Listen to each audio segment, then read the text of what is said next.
think if the Fighter of the Year criteria included most call-outs, most headlines, most Twitter activity, and the best performances, then I think no one is winning that title more than Islam Makhachev. This last year has been jam-packed for Islam Makhachev, to say the least, and his name has literally not left the headlines once. And the biggest question around Islam Makhachev, especially at the moment, is he as good as people think? Is there too much hype? And ultimately, is he as good as Khabib, if not better?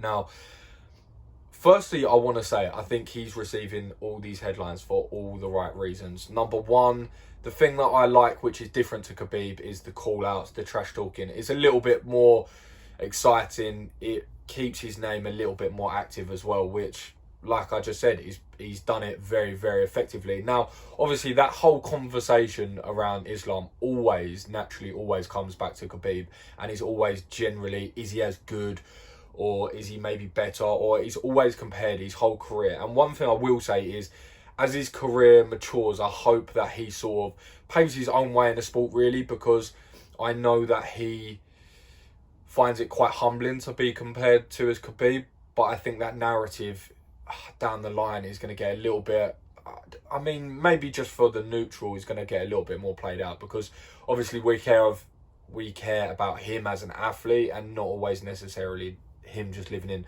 Khabib's shadow. But obviously it's such an easy narrative, so they always get paired together.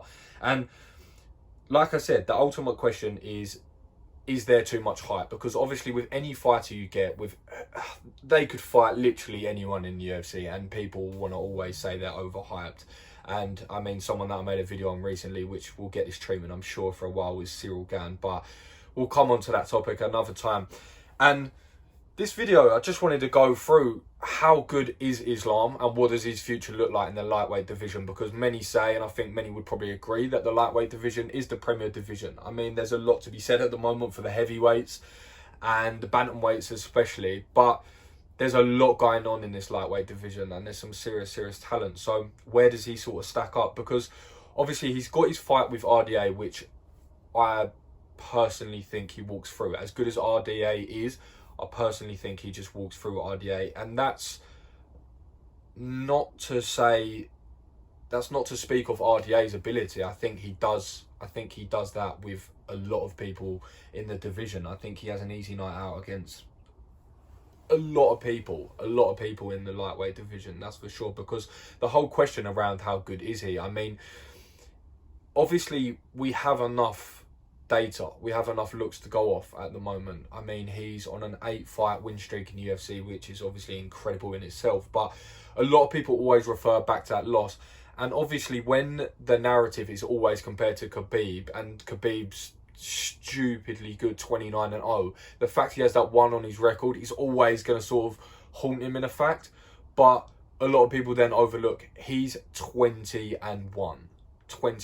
Yes, Khabib never lost, but how many people in the MMA, how many people in the UFC roster have an undefeated record, and especially those at the top? So that sort of goes to speak to how impressive a stat that just is from Khabib. But that was in his second UFC fight, and since then, like I said, he's on an 8-fight win streak. And I think we'll come on to where his sort of teammates and his coaches have said he's better than Khabib, and areas that he's better. But the one area I find he maybe lacks in a little bit is the discipline within the fight.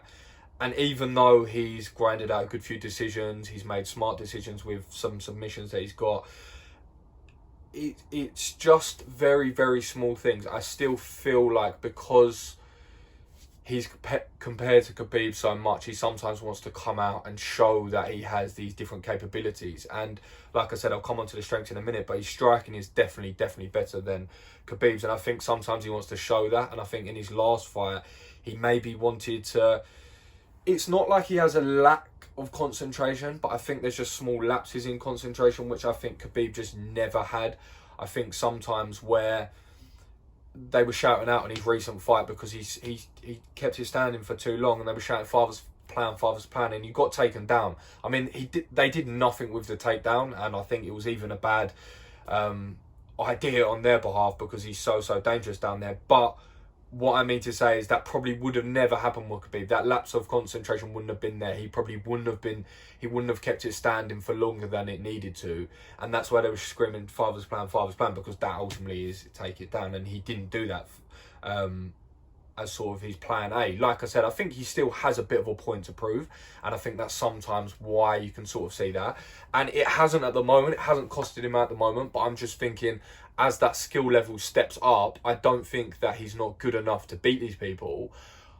I'm just thinking that when you're dealing with much smaller sort of split seconds and you're dealing with higher quality and people that don't miss as much, or maybe people that can react to that sort of split second a lot more effectively, that could then get him in trouble a little bit more. Where I think we saw Khabib not take any of that risk and just be so sort of professional with that and know when to sort of take the shots, when to keep it standing.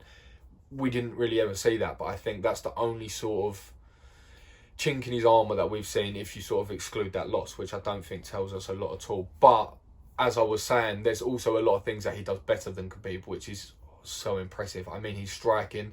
If you haven't seen it already, even if you just listen to his sort of coaches, Javier Mendez, has said literally a few hours ago in an interview how much better Islam's striking was to Khabib, and the fact that Khabib's striking actually leveled up quite a lot in the last sort of few years, just through Islam, because he said he need him.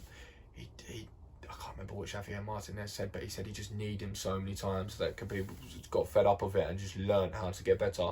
His judo, by all accounts as well, is a lot better than Khabib's, and his trips from standing are so impressive. I mean, we've seen it already, but even just what we've heard from the training camp. And one thing which I always think with the Dagestanis as well, every time they've sort of spoke so far that we've heard them speak or make a prediction, 9 times out of 10 they say it with conviction and it comes to fruition. So we don't really have a lot to sort of disbelieve them. So when they stand there and they tell me, no, Islam is as good as they say and he's going to be champion, and then I combine that with what I've seen, I don't really have any reason not to believe that. And like I said, Javier Mendez as well said he's got better trips, and he was sparring the other day with Luke Rockhold, who's a big 185. I mean, he certainly doesn't walk around like that, and he's a very athletic guy, and he's a very good wrestler on top of that. And Islam threw him, and he said he went flying twice.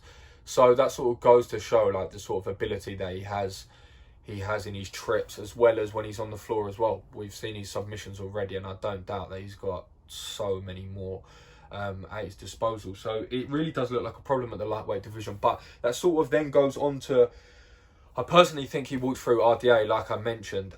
But then where does that leave the division? I think Islam's sitting at 5 at the moment. Obviously, we've got Charlie Olives and Dustin Poirier. They're fighting for the belt. So that's all tied up. Then we have Michael Chandler and Gaethje, which potentially is a sort of #1 contender spot. Even though some people aren't too comfortable with the idea of Chandler getting a title shot if he beats Justin Gaethje. But that fight's potentially not going ahead. This is where it's interesting because of it's in Madison Square Garden, and you have to be vaccinated, double vaccinated for indoor leisure and sports and things like that. Michael Chandler said he doesn't want to get the vaccine until it's 100% FDA approved, which it hasn't been and which it probably won't be in time. So whether or not that goes ahead is still up in the air and looks like it probably won't in the end. But then where does that leave Islam if he takes the win against RDA, which I think he does? The spare man in that situation is Beneil Dariush, which I think is a terrible matchup for most people in that division. But again, I think Islam beats Benny. I really, really do. So I think in 2 fights, I think he gets a title decision, whether that's against Dariush or whether he gets a Gaethje or a Michael Chandler. And I mean, it could be even a case that it doesn't go ahead with, this is how I can maybe see it playing out, doesn't go ahead with Chandler, and maybe Beneil steps in last minute, and then potentially Islam would get the winner of that and then fight for the title. Potentially. I mean, there's a lot of ifs and buts in there, but yeah, the lightweight division is heating up, that is for sure. But I think Islam's got the ability to definitely take a strap at lightweight, whether that's in the next year or whether that's in the next 2 to 3 years. I guess we're going to find out. But I think as good as I think Justin Gaethje is, and as good as I think he's progressing, I don't think that fight plays out much different than it did with Khabib. I don't feel like it plays out much different. But like I said, the lightweight division is very interesting at the moment. And we don't know who's going to be holding the strap in a year. But we do know one thing. We're going to find out. So as always, if you enjoyed the content, please drop a like and a subscribe. Just get involved, get that engagement up. Drop a comment in there so we can get the conversation started. And as you can see on the video as well, here's our TikTok and our Instagram, if I've got that the right way. So like I said, there'll be daily MMA content on there as well. So get involved and enjoy it. Peace.